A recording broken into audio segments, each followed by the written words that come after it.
నేను ఒక ఏజెంట్ ఖత్తర్ అని చెప్పి ఖత్తర్ తీసుకొచ్చి అక్కడి నుంచి సౌదీ అరేబియా తీసుకొచ్చేసారండి ఎడారిలోకి. నేను ఈ నెల 10వ తారీఖున వచ్చానండి ఖత్తరు. అక్కడి నుంచి 11వ తారీఖున సాయంకాలం నన్ను సౌదీ అరేబియా ఎడారిలోకి తీసుకొచ్చేసారండి.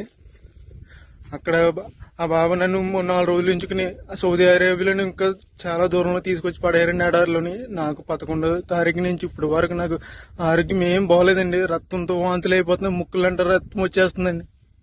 ఇప్పుడు వరకు బాత్రూమ్కి వెళ్ళలేదండి, నేను బాత్రూమ్ రావట్లేదండి. చాలా ఇబ్బందులు ఎదుర్కొంటానండి. ఎవరైనా పెద్ద మనిషితో నాకు సాయం చేయండి. నన్ను ఈ నరకం నుంచి నన్ను కొంచెం బయటపడండి. నన్ను ఇక్కడ తీసుకొచ్చిన ఏజెంట్కి నేను వీసాకి 1,70,000 ఇచ్చానండి. 1,70,000 అప్పు చేసి ఇచ్చామండి, నేను మా కుటుంబ సభ్యులందరూ. ప్లీజ్ నన్ను కానీ ఇలా వదిలేదండి 10 రోజులు.